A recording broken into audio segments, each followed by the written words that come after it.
सुरेश खाने की खोज में जंगल से गुजर रहा था। कितनी दूर चलकर आया हूँ, लेकिन अभी तक खाने को कुछ भी नहीं मिला है। हे भगवान, कब तक ऐसे भटकता रहूंगा। इस गरीबी को खत्म करने का कोई ना कोई तो इलाज करना ही पड़ेगा। मैं थक गया हूँ।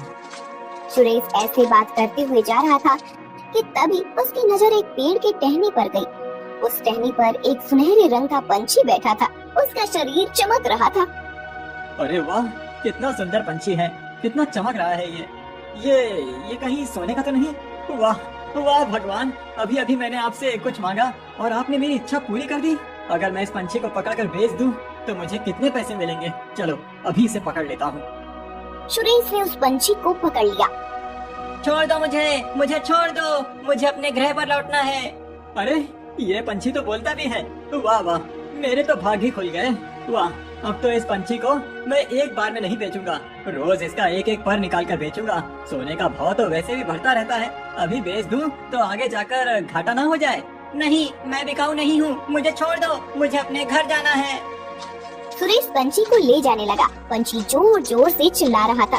तभी वहाँ से गोपाल आया। गोपाल अपने बैलगाड़ी पर अपने खेत में उगा हुआ अनाज शहर में बेचने जा पंछी को चिल्लाते हुए देखने लगा।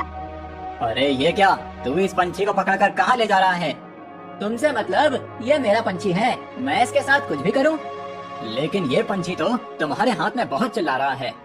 ये आदमी मुझे जबरदस्ती पकड़ कर ले जा रहा है। मैं यहाँ दूसरे ग्रह से गलती से आ गया था। मैं अपने घर की खोज में भटक रहा हूँ, लेकिन ये आदमी मुझे बेचने के लिए अपने साथ ले जा रहा है।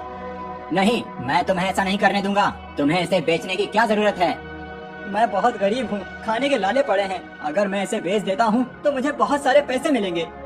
अगर ऐसी बात है तो इस पंछी को मुझे दे दो और उसके बदले मेरी इस बैलगाड़ी पर जितना भी अनाज है वो सब तुम ले जाओ। बस इस पंछी को मुझे दे दो, मैं इसे सुरक्षित घर पहुंचा सकता हूं। सुरेश गोपाल की बैलगाड़ी पर देखता है। वैसे कितना अनाज होगा ये?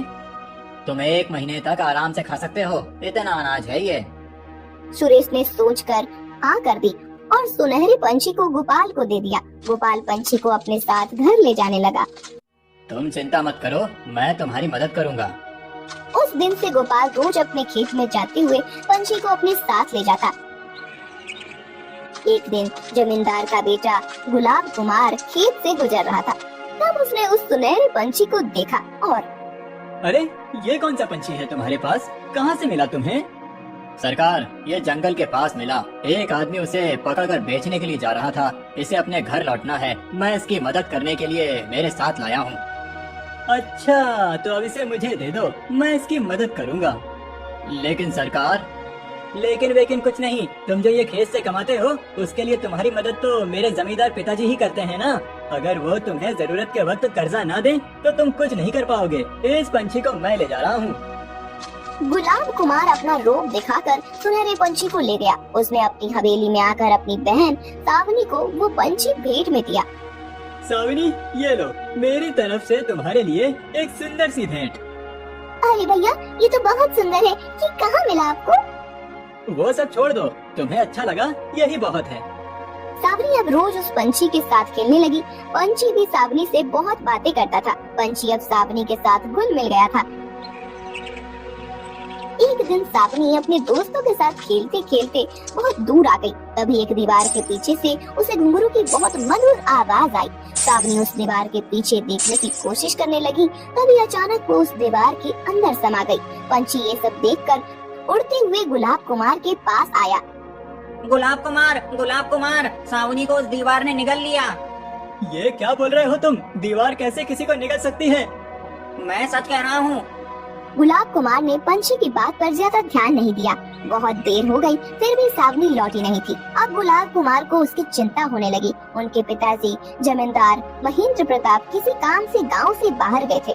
गुलाब कुमार पंछी को बुलाकर उसी जगह पर गया जहां सावनी गायब हो गई थी।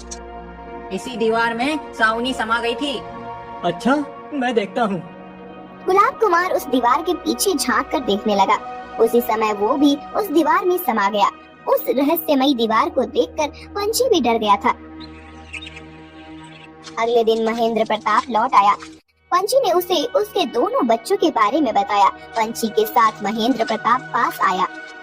ये वही दीवार है ना, मैं इस दीवार को ही तोड़ देता हूँ। महेंद्र प्रताप ने दीवार तोड़ने के लिए हथियार उठाया।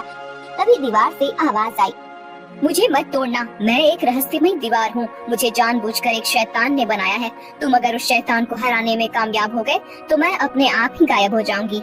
लेकिन उस शैतान को हराना इतना भी आसान नहीं है।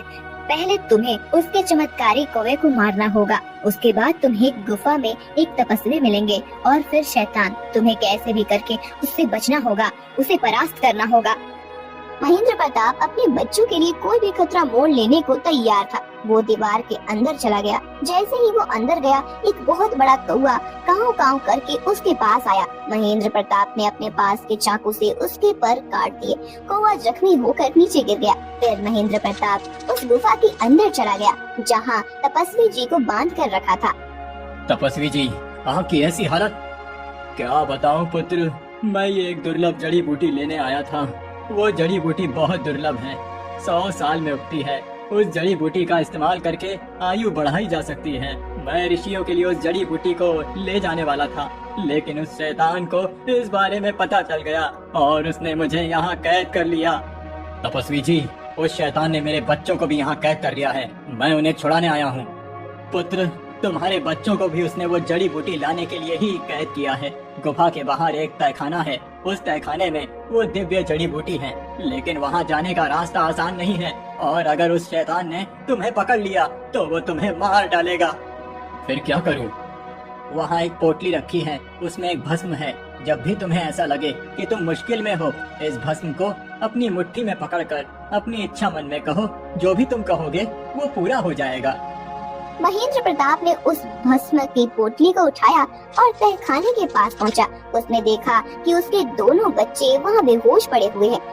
इस भस्म को हाथ में लेकर मैं अच्छा कहता हूँ कि मेरे दोनों बच्चे जल्दी से जल्दी ठीक हो जाएं।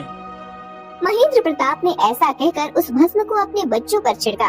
सावनी और गुलाब कुमार दोनों उठकर खड़े हो गए। उन दोनों को जिंदा देखकर महेंद्र प्रताप खुश हो गया। फिर वो जड़ी बूटी लेने आगे जा रहा था कि तभी एक सांप वहाँ आ गया। ये सांप अभी के अभी एक रस्सी में बदल जाए। सांप रस्सी में बदल गया। फिर महेंद्र प्रताप ने उस जड़ी बूटी को तोड़कर अपने एक हाथ में पकड़ लिया। बच्चों को साथ लेकर महेंद्र प्रताप जाने लगा। शैतान उनके सामने आकर खड़ा हो गया। आखिरकार ये जड़ी बूटी तुझे मिल ही गई। दे ये जड़ी बूटी, मुझे दे दे। इस जड़ी बूटी को खाकर मैं अपनी आयु बढ़ाऊंगा। मेरे पास इतनी शक्ति आ जाएगी कि मैं किसी को भी परास्त कर दूंगा। मैं ये जड़ी बूटी तुझे नहीं दूंगा। ये जड़ी बूटी तो जैसे शैतान के लिए नहीं है। क्या कहा तूने? तू नहीं देगा? अरे तू नहीं देगा तो मैं इसे तुझसे छीन लूंगा। देखता हूँ तू मुझे कैसे रोकता है। शैतान महेंद्र प्रताप के पास आया और उसने उसके हाथ से जड़ी बूटी छीन ली। जैसे ही वो जड़ी बूटी खाने जा रहा था, तभी महेंद्र प्रताप ने भस्म को हाथ में लिया और मैं इस दिव्य भस्म से विनती करता हूँ कि अभी इसी पल ये शैतान एक बड़े पत्थर में बदल जाए और सदा के लिए पत्थर बना रहे। महेंद्र प्रताप ने ऐसा कहकर भस्म को शैतान के शरीर पर डाल दिया। उसके ऐसा करते ही शैतान एक बड़े पत्थर में बदल गया। महेंद्र प्रताप ने जड़ी बूटी को उठाया और तपस्वी जी के पास आया। उसने तपस्वी जी को छुड़ाया और ये लीजिए तपस्वी जी, आपकी जड़ी बूटी। तुम्हारा बहुत बहुत आभार पुत्र। अब इस जड़ी बूटी को इस्तेमाल करके कई ऋषियों की आयु बढ़ जाएगी और वो अपने ज्ञान का उपयोग समाज के कल्याण के लिए करेंगे। महेंद्र प्रताप अपने दोनों बच्चों के साथ दीवार के बाहर आ गया। तपस्वी जी भी वहाँ प्रकट हो गए। उनके बाहर आते ही दीवार गायब हो गई। फिर पुत्र, तुम्हारी वजह से ये जगह उस शैतान के चंगुल से मुक्त हो गई है। तुम्हारा कल्याण हो। तपस्वी जी, अगर इस सुनहरे पंछी ने मुझे आकर इस दीवार के बारे में नहीं बताया होता तो शायद मैं कुछ नहीं कर पाता। इस चमत्कारी पंछी की वजह से ये सब हो पाया है। तपस्वी जी, ये पंछी अपने घर लौटना चाहता है लेकिन रास्ता भूल गया है। आप कृपया इसकी मदद करें। इस पंछी को उत्तर दिशा में छोड़ दीजिए, वहीं उसके घर जाने का रास्ता उसे मिल जाएगा। तपस्वी जी की बात सुनकर महेंद्र प्रताप, सावनी और गुलाब कुमार उत्तर दिशा में आ गए। उन्होंने पंछी को छोड़ दिया। पंछी उड़ते हुए गोपाल के खेत में आया। दोस्त गोपाल, मुझे रास्ता मिल गया है। महेंद्र प्रताप के कहने पर एक तपस्वी जी ने मुझे वो रास्ता बताया है। मैं अपने घर जा रहा हूँ। अरे वाह, ये तो बहुत अच्छी बात है। तुम अपने घर लौट जाओ, इससे खुशी की बात और क्या हो सकती है। गोपाल, तुमने मुझे उस सुरेश से बचाया और अपने घर प्यार से रखा।